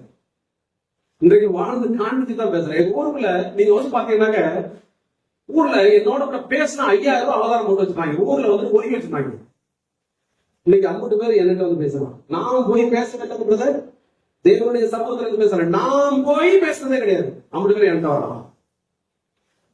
கொண்டு ஜெயில போட்டாங்க. என்ன முதல்ல சபை எங்க சொந்த ஊர்ல சபை கொண்டு ஜெயில போட்டாங்க. எடுக்கிறதுக்கு ஆள் இல்லைங்க, வெளியில எடுத்துட்டு வர்றதுக்கு ஆள் இல்லைங்க. உங்களுக்கு தெரியுமா? அவ்வளவு கஷ்டம். அடுத்து பக்கத்து ஊர்ல ஊழியம் ராமசாமி, உங்களுக்கு எல்லாருக்கும் தெரியும் நினைக்கிறேன். இந்த சேந்தமங்கலத்துல ஊழியம் செய்யற அவர் தான் அன்னைக்கு ராத்திரி ஒரு மெசேஜ் கொடுங்க. வரலாறு சமயத்துல இன்னைக்கு அந்த ஊர்ல எனக்கு எல்லாருக்கும் தெரிஞ்சவங்க ராத்திரில அனைத்து காலில் வர்றோம், கல்ல தூக்கி அடிச்சு கையெல்லாம் உடஞ்சு பயங்கரமா கல்லால எரிவுண்டாம். அப்படிப்பட்டதான நிலைமையில ஆனா உடனே ஒண்ணு இன்னைக்கு எல்லாரும் நம்ம கத்தரவே நம்ம யாருங்கிறது அவங்களுக்கு தெரியும். இங்க இருந்து போவையில இங்க விலகிறான். பெருமை இல்ல, சத்தியம். என் குடும்பத்துல சொல்லுவேன், எங்க அக்கா குடும்பம் எல்லாருக்கும் சொல்லுவேன், சத்தியம் இதுதான். இதுக்கப்புறம் நீ வந்தாச்சு நீ வராட்டியும் சரி. ஒரு நல்ல எல்லாரும் என்ன உறவினர்கள்லாம் எல்லாத்தையும் கல்யாணம் நடக்கும், கல்யாணம் நடக்கும். அது சத்தியத்தின்படி நடக்கும். நீ வரணுங்கிறது என்னுடைய விருப்பம். நீ நினைக்கிற மாதிரிதான் கல்யாணம் எடுத்து நீ வரணும்னு நினைச்சனாக்க அது நடக்காது. நீ வாழ்ந்து. இன்னைக்கு நம்ம என்ன செய்வோம்? அவங்களுக்கு ஏத்தாப்புல இதெல்லாம் செய்யறோம் இல்லையா? அருமையான தேவனுடைய பிள்ளைகளை, இதெல்லாம் நம்முடைய வாழ்க்கையில என்னத்தை கொண்டு வரும் தெரியுமா? ஆசீர்வாதத்தை இழக்க செய்யும். சத்தியத்துக்காக பிரகாசத்தை குறைச்சிரும். ஆகவே நம்முடைய வாழ்க்கையில நாம் சத்தியத்துக்காக வாழணும். சும்மா சத்தியத்துக்காக வாழணும் அப்படின்னு சொல்றது சாதாரண விஷயம் இல்லைங்க. அதாவது நாம வந்து சாதாரணமாக நம்முடைய ஆண்டவராக இயேசு கிறிஸ்து நீங்க பாருங்களேன், அவர் வந்துட்டு உலகத்தின் பாவங்களை சுமந்து இருக்கிற தேவனுடைய ஆட்டுக்குட்டியாக வந்தார். அப்படிதான் நம்ம படிக்கிறோம். மனுஷனுக்கு முன்னாடி அவர் ஆட்டுக்குட்டி அணிகிறாரு. அதே சமயத்துல மரணத்துக்கு முன்னாடி, பிசாசுக்கு முன்னாடி அவர் எப்படி நின்னாரு தெரியுமா உங்களுக்கு? எப்படி நின்னாரு? யூத ராஜ சிங்கமா நின்னாரு. இதோ உலகத்தின் அதிபதி என்னிடத்துல வர்றான், உலகத்துக்கு அதிபதி என்னிடத்துல வரும், என்னிடத்துல அவனுக்கு ஒண்ணுமே கிடையாது அப்படின்னாரு. அப்போ பிசாசுக்கு அவர் எதிர்த்து இருக்கிறத நீங்க பாருங்களேன். அதான் சத்தியம், அதான் சத்தியம். இன்னைக்கு நீங்க படிக்கிற சமயத்துல நீங்க முதல் ராஜா அப்புறம் அது பழைய ஏற்பாட்டின் காலத்துல இஸ்ரவேலுக்கு முதல் ராஜாவுடைய பேர் என்னங்க? சவுல். இரண்டாவது ராஜாவுடைய பேர் என்னங்க? தாவீது. ராஜாவா இருக்கும் பொழுது ராஜாவை ஏற்படுத்தினாரா இல்லையா? ஏற்படுத்திட்டாரு. நல்ல விளைவிக்கணும். இவன் இருக்கிற காலம் முதல், சவுல் இருக்கிற காலம் முதல் யாரும் கூட சண்டை போட்டான்?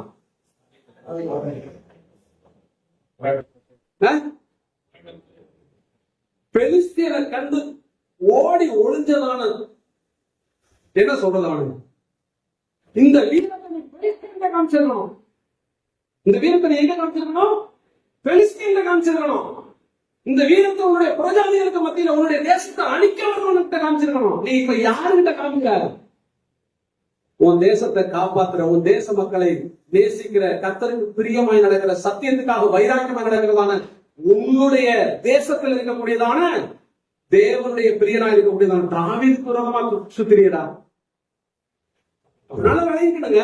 இவன் யாரோட கூட அப்போ பெலிஸ்தீனோட போராடுகிறதற்கு, அதாவது யுத்தம் செய்கிறதுக்கு அவனுக்கு தைரியம் இல்லை. ஆனா சகோதரனோட கூட சண்டை போடுறதுக்கு மட்டும் பாருங்க, எல்லாத்தையும் படதிரட்டி வரும். இவெல்லாம் சத்தியத்தில் நடக்கிறவன. இவன் என்னைக்காவது சண்டை போட்டான் அவன்கிட்ட?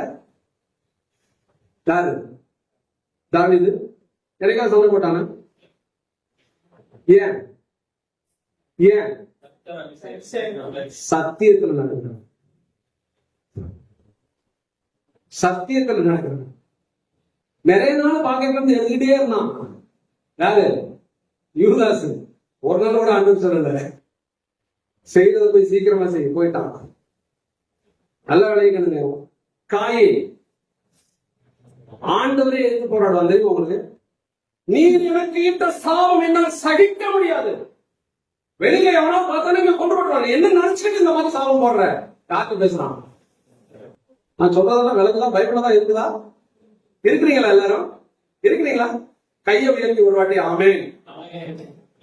ஒண்ணும் தப்பு இல்லை. நம்ம பிரதரங்காரன் தான். Original brother. Original brother. கர்த்தருக்கு ஸ்தோத்திரம். கொஞ்சம் உற்சாகமா இருக்கு. அவன் சொன்னான், அவன் யாரோடு கூட அவன் தைரியமா பேசுறான். செஞ்சது எவ்வளவு பெரிய துரோகம். கர்த்தருக்கு விரோதமா பாவம் செஞ்சுக்கிட்டு கூட பிறந்த நீதிமானாகிய சத்தியத்தில் நடந்தவனாகிய சொந்த சகோதரனை வச்சு கொலை செஞ்சுக்கிட்டு இப்ப ஆண்டவர் வந்து திமிரா பேசுறான். என்ன திமிரா பேசுறான்? நீ எனக்கு இட்டதான இந்த சாபத்தை நான் சகித்துக் கொள்ள முடியாது. இந்த நெஞ்சு விட்டு பேசுறிய, அதை நீ போய் ஆண்டவர் சொன்னாரு, நீ நன்மை செய்தால் உனக்கு மேன்மை இல்லையோ? நன்மை செய்யாதிருந்தால் பாவம் வீட்டு அறிவு கட்டவன வீட்டுக்கு முன்னாடி கிடக்கிறதா அந்த பாவத்தை விரட்டத்தை உங்களுக்கு திராணி இல்ல. நீ வந்து எனக்கு வந்து சண்டை போடுற காரணம் என்னன்னு நினைக்கிறேன்? நான் உன்னை என்ன செய்ய மாட்டேன். அன்பு செலுத்துறதுனால, உன்னை நேசிக்கிறதுனால, உன் வாழ்வை விரும்புகிறதுனால, உன்னை நேசித்து உன்னை எப்படியாவது காப்பாற்ற துடிக்கிறதுனால நீ என்ன செய்யறதுமே என்னுடைய இரட்ட குணத்தை நீ பரீட்சை பார்க்கிறாய். நான் அடிக்க வேண்டியதில்லை, நீனே செத்துருவ. இப்படிப்பட்டவங்க நம்ம போய் என்ன செய்ய வேண்டியதில்லை, யுத்தம் செய்ய வேண்டிய அவசியமே கிடையாது. அது அவனே செத்துருவான். நீங்க கஷ்டமே படக்கூடாது.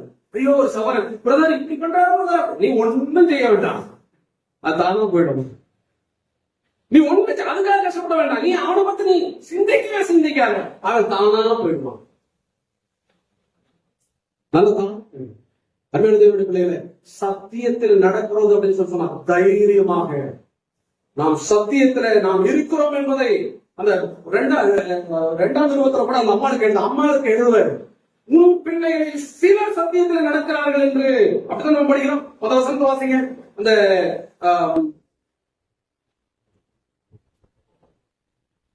2ஆம் நிருபத்துல வாசிங்க. வாசிங்க. சத்தியத்தில் நடக்கிறதை நான் கண்டு மிகவும் என்ன செய்யப்பட்டேன், சந்தோஷப்பட்டேன். அம்மா சொல்றாங்க, ஓ பிள்ளைகள் இருக்கிறாங்க, நிறைய பிள்ளைகள் இருக்கிறாங்க. ஆனா எங்க நடக்கிறாங்க? சத்தியத்திலே நடக்கிறார்கள். தேவனுடைய பிள்ளைகளை, இன்றைக்கு நம்முடைய வாழ்க்கையில் ரொம்ப கவனமா இருக்கணும். மிகாயா என்று சொல்லக்கூடியதான் ஒரு தீர்க்கதரிசி. உங்களுக்கு எல்லாருக்கும் தெரியும், 450 தீர்க்கதரிசிக்கு மேல இருக்கிறாங்க. எல்லாரும் வந்துட்டு நீ போ, தேசத்தை உனக்கு அப்படியே அவங்க கொடுப்பாரு, அப்படியே அவங்க கொடுப்பாருன்னா உங்களுக்கு சந்தேகம். அப்ப வேற யாராவது இருக்காங்களா? இன்னும் ஒருத்தன் இருக்கிறான், அவன் பேரு மிகாயா. ஆனா அவன் என்னை குறிச்சு என்ன செய்ய மாட்டான், நல்லதே சொல்ல மாட்டாங்க. நீ நல்லவனா இருந்தாதானே நல்லது சொல்றதுக்கு. இன்னொரு விஷயம், நம்ம இன்னொரு அண்ணன் பணத்துக்காக வாங்கிட்டு போனா பாத்தீங்களா, ஒருத்தன் கழுத மேல ஏறி கழுதையே பேச வச்சாங்க. அவன் செஞ்சா இருக்குவோம். பேரு என்ன அவன் பேரு? கழுதையே பேச வச்சான். ஆனா கழுத பேசினாலும் அறிவிமனுக்கு வரலையே பாருங்க. நம்மள என்ன செய்வோம், நம்ம ஏறி போறதான வாகனம், சார் இந்த ரூட்ல போவாதீங்க, இங்க ரொம்ப பிஸியா இருக்குது, அதனால வேற ரூட்ல போகணும்னு சொல்லி நீங்க போற வாகனம் சொல்லிச்சுன்னா நீங்க என்ன செய்வீங்க? நம்ம போற வாகனம் நம்மளை பார்த்து பேசுது அப்படின்னு சொல்லுவோமா இல்லையா? அப்ப கழுதை பேசுறது இவனுக்கு ஆச்சரியம் வந்துச்சா? ஏன்? கைகூலி வாங்குறவனுக்கு ஆச்சரியமா ஒண்ணும் கிடையாது, அது மட்டும் தான் புரியாததான் இருக்கும். கேஎஸ்சிக்கு நல்லா புரிஞ்சுக்கணும், சீரியாவில் இருக்கிற அந்த குஷ்டரோகம் நம்ம ஊருக்கு வரப்போகுதுங்கிறது அவனுக்கு தெரியாது. சத்தியம்னா சத்தியத்துல இருக்கணுங்க, ரொம்ப முக்கியங்க. நான் ஒரே ஒரு விஷயம் மட்டும் தான் பேசிட்டு இருக்கிறேங்க. அதுவே இங்க நம்ம படிக்கிறதான சமயத்துல அவன் சொல்றான், அந்த மிக வந்த உடனே என்ன சொன்னான், இப்போ கருத்து தேசத்துல போக மாட்டேன். அவன் சொல்ற அந்த ஸ்டைல பார்த்தோம், டேய் உன்னை எத்தனை தடவை உண்மை இல்லாமல் கேட்ட உடனே போய் பேசக்கூடாதுன்னு சொல்லிருக்கிறேன். நீ உண்மை பேசுறத ஏத்துக்க மாட்டேடா, நீ உண்மையை பேசுறத ஏத்துக்க மாட்டீங்க. அடுத்து என்ன சொல்றாரு, நீ உண்மையை சொல்லு. தேசத்துல ஜனங்கள் எல்லாரும் மேற்கொண்டு இல்லாத ஆடுகளை போல சிதறி விடுறோம்.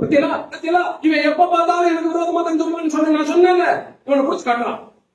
நான் வர்ற வரைக்கும் இவனுக்கு இடுக்கத்தி நான் பண்ண, நீ திரும்பி வந்தேன்னா கர்த்தர் என்ன பேசணுன்றத வச்சுக்கடா அப்படின்ட்டான். வச்சுன்னு சொன்னான். வந்தானா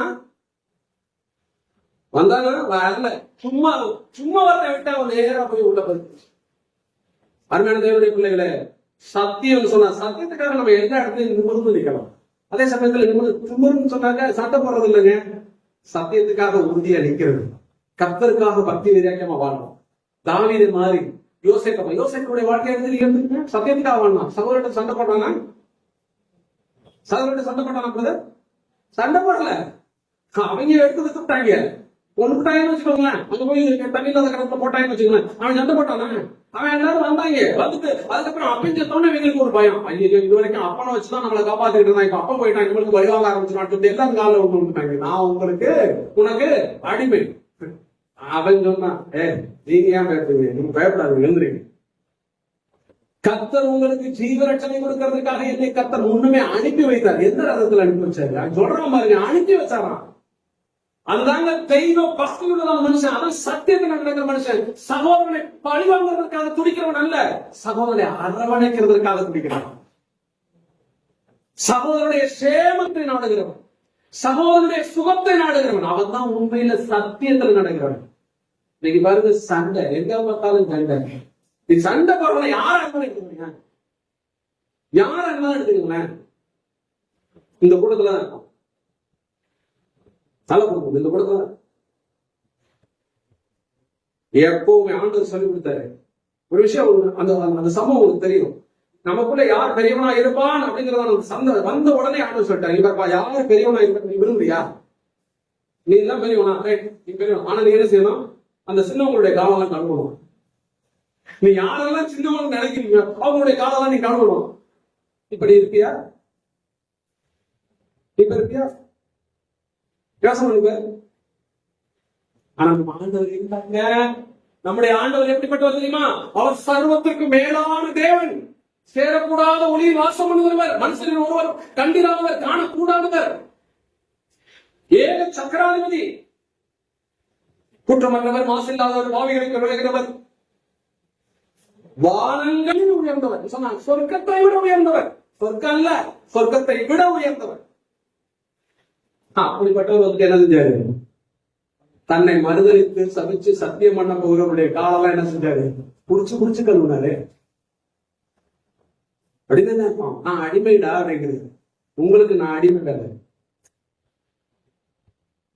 இன்னைக்கு நமக்கு பேச வேண்டி பாருங்க, ஆளத்தான் தெரியும், வேலை செய்ய தெரியும். அதனால தான் சொல்ல, அவங்க சொல்லுவாங்க செய்ய மாட்டாங்க, அவங்க சொல்றபடி நீ செய்ய, ஆனா அவங்க செய்யறபடி மட்டும் நீங்க என்ன செஞ்சாதீங்க. அவன் விரல் கூட அதை போட மாட்டான். அருமையான சத்தியத்துக்காக அதான் முதல் சாட்சி, அதான் பிரியமானவன். நம்ம எல்லாம் என்ன செய்வோம் தெரியுமா? நம்ம எல்லாம் காசை கொடுத்தனாலும் நம்ம பிரியமானவன் போட வச்சுருவோம். சர்டிபிகேட் எனக்காக ஒரு சாட்சி கொடுக்க, சாட்சி லெட்டர் கொடுக்குறேன். எப்படி சபையில உன்னை முன்னிட்ட சபைக்கு என்ன பக்தி விருத்தி அடைஞ்சிச்சு? உன்னைனால இந்த சபையில எத்தனை ஆத்துமாக்கள் வந்தார்கள்? இந்த சபையில நடந்ததான ஊழியர்களை நீ எப்படி பங்கெடுத்திருக்கிறாய்? இந்த சபையினுடைய வளர்ச்சியில உன்னுடைய பங்களிப்பு என்ன? நெகமியாவோட புத்தகம் அடுத்து வாசிப்போம். நெகமியாவோட புத்தகத்தை நீ படிச்சு பாரு. நீ எத்தனை தடவை வேலை செஞ்ச? நீ எந்த மனசோட வேலை செய்யற? நல்லா தெளிவா சொல்லணும், பதிவாக நல்லா பதிவாக. சுருக்கமாக நான் வெளியாயிடுச்சு, பின்னாடி நம்ம படிக்கலாம்.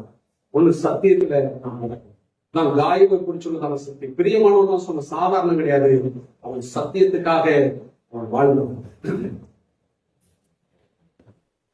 அடுத்ததுல பார்க்கலாம் கூட டைம் ஆயிடுச்சு, ஒரு 5 நிமிஷம் எடுத்துக்கலாம். சத்தியம். இரண்டாவதாக நம்ம படிக்கிறதான சமயத்துல, நீ சகோதரருக்கும் அந்நியருக்கும் செய்கிறத என்ன செய்கிறாய்? எப்படி செய்கிறாய்? உண்மையாய் செய்கிறாய். நீங்க உங்களுக்கு எல்லாருக்கும் தெரியும், அப்போஸ்தலர் நடவடிக்கைகள் புத்தகம் 6ஆம் அதிகாரத்துல ஒரு பொறுப்பை கொடுத்துருவாங்க. இந்த விதவைகளுக்கு நீ சாப்பாடு கொடுத்து பொறுப்பை கொடுத்துருந்தாங்க. இவங்க என்ன பண்ணிவிட்டாங்க? இதெல்லாம் நம்ம ஜாதியை சேர்ந்தது, இதெல்லாம் புறஜாதியை சேர்ந்ததுன்னு சொல்லிட்டாங்க. இதெல்லாம் யூத ஜாதியை சேர்ந்தது, இதெல்லாம் கிரேக்கத்தை சேர்ந்தது. அதனால கிரேக்கர்கள்லாம் கொஞ்சமா போட, இதுக்கெல்லாம் நிறைய போடணும். எப்படி இருக்கு? நீங்க நல்லா விளையணும். அது வந்துட்டு அதனால எவ்வளவு பெரிய பிரச்சனை பாத்தீங்கன்னா, அப்ப அவங்க என்ன இல்லை அப்படின்னு சொன்னாங்க. அந்த வசனத்துல நம்ம படிக்கிற சமயத்துல, அந்த 6ஆம் அதிகாரத்துல நம்ம படிக்கிறோம். சீக்கிரமா வாசிக்கலாம். அதை மட்டும் அப்போஸ்தலர் நடவடிக்கைகள் புத்தகம் 6ஆம் அதிகாரம்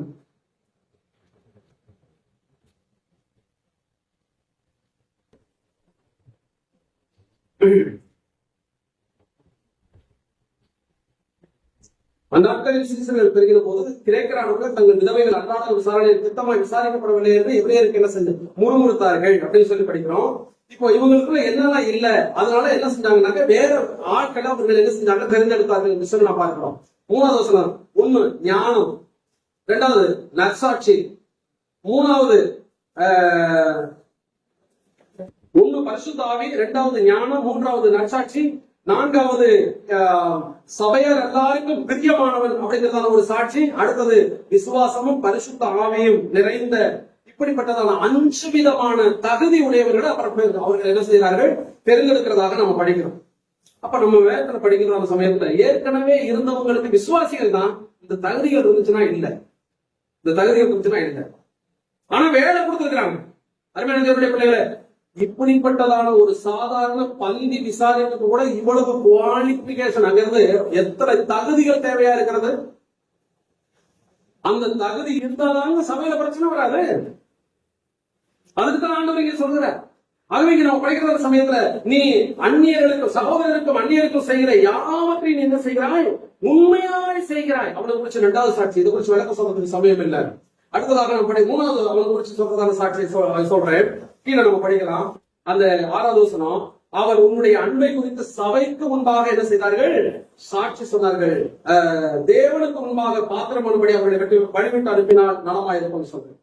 உன்னுடைய அன்பை குறித்து 3வது விஷயத்துல அவனுக்குள்ள என்ன இருந்துச்சு, அன்பு இருந்தது என்று சொல்லி நான் பார்க்கிறேன். அப்போ தேவனுடைய பிள்ளைகளுடைய இருதயத்துல நிறைஞ்சிருக்க வேண்டியது 1 சத்தியம், 2வது நம்ம செய்யக்கூடியதான காரியங்களில் உண்மை, 3வது நம்முடைய இருதயத்தில் நிறைந்த தேவ அன்பு. மனுஷ அன்பு இல்ல, உலக அன்பு இல்ல, தேவனுடைய அன்பு நம்முடைய இருதயம் நிறைக்கப்பட்டிருக்க வேண்டும். இந்த 3மே யாருக்கு இருந்துச்சு அப்படின்னு சொன்னா காயுக்கு இருந்துச்சு. காயுக்கு அதான். அதனாலதான் அவனை பத்தி இந்த மாதிரியான சாட்சியை சொன்னாங்க. ஆனால் அந்த சபையில வரக்கூடியதான ஊழியர்களை ஏற்றுக்கொள்ளாத வேற ஒரு ஆள் அங்க இருந்தாரு. அவர் வந்துட்டு மாம்சத்துல ரொம்ப பலமுள்ளவரா இருந்தாரு, ஆனா ஆத்மாவில ரொம்ப பலவீனம் உள்ளவரா இருந்தார். அவருக்கு பேரு தான் தியோத்திரேப்பு. அவரை குறித்து நம்ம அதிகமா படிக்க வேண்டிய அவசியம் இருக்கு. ஆனால் அவர் என்ன செய்ய மாட்டாரு தெரியுமா, அவர் சகோதரரை ஏற்றுக்கொள்ள மாட்டாரு, ஏற்றுக்கொள்ள மனதா இருக்கிறவர்கள் சபையை விட்டு வெளியில ஆக்கிடுவாரு, இப்படி எல்லாம் அவர் செய்வார். ஆனால் காயம் அப்படிப்பட்டவனார். அருமையான பிள்ளைகளை, இன்றைக்கு நம்முடைய வாழ்க்கையில நாம் யாரை போல நாம் இருக்கிறோம் அதை நம்ம சிந்திக்கணும். நம்ம தாயுவை போல இருக்கிறதுக்காக கர்த்தர் அழைச்சிருக்கிறார். புதிய ஏற்பாட்டு விசுவாசிகளாகி நாம் நம்முடைய வாழ்க்கையில தேவனுக்கு பிரியமானவர்களா நடக்கும். தேவனுக்கு பிரியமான எப்படி நடக்கணும் அதைத்தான் கீழே நம்ம வாசிட்டோம். 1, சத்தியத்தில் நடக்கணும். 2, நாம் எதை செஞ்சாலும் உண்மையாய் செய்ய வேண்டும். 3ஆவதாக நம்முடைய வாழ்க்கையில அன்போடு செய்யும். சகோதர அன்பு நிலைத்திருக்க கடவுள் அடிப்பார். 13. ஏன் நினைச்சு சகோதர அன்பு இருக்கட்டும் அப்படின்னு சொல்லல, சகோதர அன்பு நிலைத்திருக்க கடவுள். ஏன் நினைச்சிருக்க கடவுள் ஏன் அதை சொல்றாரு? சகோதர அன்பு சில வேலைகள்ல என்ன ஆகிடும் தெரியுமா? குறைஞ்சு போயிடும். சொல்லுவாங்க, ஆதி அன்பை வித்தா என்று உன் பேரில் எனக்கு என்ன இருக்கிறது குறை இருக்கிறது அப்படிங்கிறாரு. ஆகவே நம்முடைய வாழ்க்கையில ஒரு விஷயம் இந்த நாட்கள்ல ரொம்ப அவசியமாக நமக்கு வேண்டியது என்னன்னா, காயவை போல ஒரு தேவனுக்கு பிரியமானவனாக சபையில ஒரு நல்ல சாட்சியுடையவர்களாக நாம் வாழணும். அந்த சாட்சி எப்படி இருக்கணும்? ஒரு சத்தியத்தில் நடக்கணும். நம்ம செய்கிற எந்த ஒரு காரியமும் உண்மையுள்ளதா இருக்கும். நம்ம என்ன செய்வோம் தெரியுமா? சபையில சாட்சி, ஆனா வீட்டுக்கு போனோம்னாக்க அது வேற மாதிரியா இல்ல. நம்ம எங்கேயும் ஒரே மாதிரிதான் இருக்கு. அப்ப பவுல் சொல்லுவார் பிறந்த சபைக்கு சொல்லும் பொழுது, உங்க பக்கத்துல எப்படி இருக்கிறனோ அப்படி நினைச்சுக்கோங்க. நீ தூரத்துல இருக்க போடணும். அங்க ஒரு மாதிரி இங்க ஒரு மாதிரி நான் இருக்க மாட்டேன், எங்கேயும் ஒரே மாதிரிதான் இருப்பேன் அப்படிங்கிறாரு. வேஷம் போடுறதுல எல்லா இடத்துலயும் நம்ம ஒரே நம்மளுடைய வாழ்க்கையில் விரும்புது. அதனால தேவனுடைய பிள்ளைகளா இருக்கு. நம்ம தேவனால் அழைக்கப்பட்டது. நம்ம சத்தியத்தில் நடக்கிறோமா? நம்மளை பரிசோதி. அடுத்தவர்களை பார்த்து நாம் எடை போடுறோம். நம்மை நாமே நிதானித்து அறிந்தால் நாம் என்ன செய்ய மாட்டோம்? நம்ம என்ன நினைச்சிருக்கிறோம்? மற்றவங்களை பார்த்தே அவங்களோட நல்லவங்க இல்ல. நம்ம இயேசுவை தான் நமக்கு முன்னாடி வைக்கணும். நம்ம யாரை தரிசிக்கிறோம்? அப்போஸ்தலனாகிய பவுலை தரிசிக்கிறோமா? கொரிந்து சபையில நாங்கள் பவுலையும் சேர்ந்தவன், அப்போலோவை சேர்ந்தவன், கேனாவை சேர்ந்தவன், இன்னொரு கூட்டம் இருக்கான் இயேசுவை சேர்ந்தவன். எவனுமே தெய்வத்தை சேர்ந்தவன் கிடையாது. நல்லா நீங்கள் ஞானஸ்நானம் பெற்ற பொழுது யாரை தரித்துக் கொண்டீர்கள்? கிறிஸ்துவை தரித்துக் கொண்டிருக்கிறோம். நம்ம கிறிஸ்துவத்தை தரித்துக் கொண்டிருக்கிறோம்.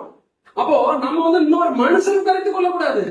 அப்ப நம்ம கிறிஸ்துவை தரித்திருந்தால் நம்ம மறைஞ்சிருப்போம். அதனாலதான் யோவான் சொன்னார், நான் குறையணும், அவர் என்ன செய்யணும், வளரணும். அதனால நம்ம எப்பவுமே நாம் ஞானஸ்நானத்தின் மூலமாக கிறிஸ்துவை தரித்திருக்கிறோம். நம்மளை காண்கிறவர்கள் யாரை காணணும்? கிறிஸ்துவ. அப்படிப்பட்ட நிலைமையில நாம் வாழ்ந்து கர்த்தரை நாமத்தை வெளிப்படுத்த கர்த்தர் நம்மை செய்வார்கள்.